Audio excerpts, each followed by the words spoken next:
Glenn, peux-tu nous présenter, par exemple, cette sculpture? Cette sculpture qui n'est plus à vendre parce qu'elle est déjà réservée par des gens qui habitent Biarritz. Trop tard, on s'en va. Trop tard, il fallait se réveiller avant. C'est une sculpture à base de béton cellulaire, comme je l'ai expliqué dans mon interview tout à l'heure. C'est un des matériaux que j'utilise. Donc à la base, je pars d'une brique donc de béton cellulaire. Au début, je taille carrément à la scie et avec du gros papier à poncer. J'arrive à une forme que je trouve aboutie. Et donc après... Donc là, c'est de l'inspiration forcément, totale. ça reste granuleux au début. Donc, je vais passer... bon, je parle technique, mais je vais prendre de l'enduit et combler les micro-trous qu'on peut trouver dans le béton cellulaire poreux. Donc, ça fait pas très noble si on laisse comme ça. Donc, après, je vais passer plusieurs couches. Je vais enduire avec mon enduit de lissage et je vais poncer avec du grain beaucoup plus fin.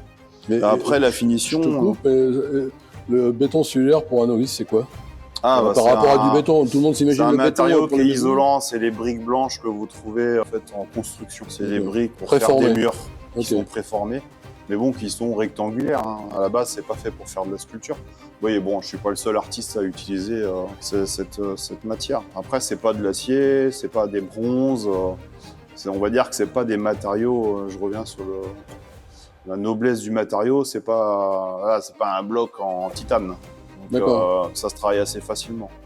Donc c'est pas des prix non plus qui vont être équivalents à des prix de sculpture qu'on va retrouver en bronze qui sont beaucoup plus chers.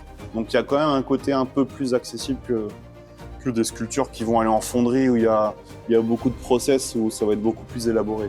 Voilà. Et après la finition, là en l'occurrence c'est de la bombe. Moi j'aime bien quand c'est tout lisse et quand je vois des imperfections, à la limite je vais refrotter par-dessus. Donc voilà, après ça, j'ai d'autres sculptures où je vais rajouter du feutre, je vais pouvoir faire des enduits différents, des tailles différentes. Je t'invite, on va se déplacer et on va montrer d'autres sculptures et une peinture. Ouais. Voilà, à tout de suite.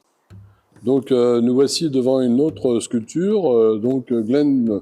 Et tu vas nous expliquer, parce que celle-ci est assez imposante. Elle doit faire pratiquement 2 mètres. C'est une sculpture qui est plus grande que d'habitude. Donc là, on a été 2 artistes dessus. C'est Ninia Humbert qui a fait la structure. Donc à la base, c'est des cages de lapins qui sont compactées. On voit, hein. Normalement, c'est rectangulaire, c'est assez cubique. Donc ça a été martelé. Et après, il y a eu un tissu en béton blanc qui a été mis dessus. Donc c'est des choses qui peuvent aller en extérieur. Et après, moi, j'ai fait la touche finale avec, on va dire, le coloriage. Et voilà. Ça a l'air, c'est lourd ou c'est... C'est pas très lourd, mais c'est des cages qui sont en acier galva. On voit un petit peu le tri métallique qui est dessous. D'accord. Et donc, il y a 3 cages. C'est une sculpture qui est en un bloc, mais on peut apercevoir 3 étages. Mais bon, il faut le savoir. Si je vous le dis pas, ça va être compliqué de le savoir. Voilà. Bon, là, on est vraiment dans de l'abstraction. C'est une sculpture qui fait à peu près 2 mètres, qui est en vente sur l'atelier Mermoz. Je vous invite donc à visiter l'atelier Mermoz. On va continuer par exemple sur une toile, parce qu'il y a plein de choses à voir, donc on ne pourra pas tout présenter. Mais je vous invite après, par la suite, dans les liens qui seront avec la vidéo, contacter Glenn Varèse et venir visiter son atelier. Il vous accueillera avec plaisir. À très bientôt et on continue la visite. Donc nous voici devant une nouvelle œuvre réalisée par Glenn. Donc là ici maintenant on est dans la peinture, pardon. Et donc je laisse la parole à Glenn qui va nous présenter ton œuvre. Merci Sylvain. Donc là on est sur une technique mixte pure, hein, ce qu'on appelle technique mixte. Il y a plusieurs on va dire produits.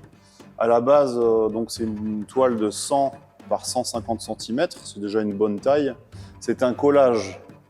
On peut voir des voitures derrière, donc c'était un plan technique. Donc c'est une peinture qui a été faite en 3 phases. Bon, ça pareil, si on le dit pas, on peut pas le savoir. Ouais, effectivement, bon, il y a le look Basquiat. La première vision n'est pas là-dessus. Donc on voit des traces oranges, je ne sais pas si vous le verrez à la vidéo. Donc c'est un papier qui est collé, c'est de l'A4 en collé. C'était un système de poster que je faisais. Après, j'ai repeint en 2e phase, il y a eu du jaune. J'ai posé des pièces métalliques. Après, j'ai bombé autour, enfin, j'ai mis de la peinture. Et puis bon, ça n'allait toujours pas. Donc après, j'ai fait un espèce de squelette avec des frères siamois et puis à la fin des Walkman, là, des écouteurs qu'on peut voir sur les têtes. Et bon, il y a quelqu'un qui est rentré la semaine dernière dans le hangar qui aime bien cette toile. Peut-être qu'elle partira, on ne sait pas, ça fait un moment que je l'ai. Mais elle est assez punchy, moi j'aime bien quand ça impacte. Voilà. Bon, certains diront que c'est des dessins d'enfants. Ils n'ont pas forcément tort. C'est vrai, parce qu'en fait, quand on voit la première fois cette toile, bon, il y a, par exemple, les écouteurs, je ne les avais pas vus. Honnêtement, il y a plein de choses qu'il faut regarder. C'est pour ça que, des fois, même quand vous allez dans des endroits, dans des galeries, vous pouvez rester un certain temps et rien ne vaut... Il faut prendre le temps et avoir les explications. Hein.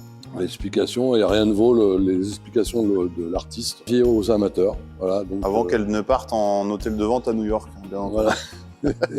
C'est le petit côté humour de Glenn. Voilà, donc nous faisons encore une étape et on continue.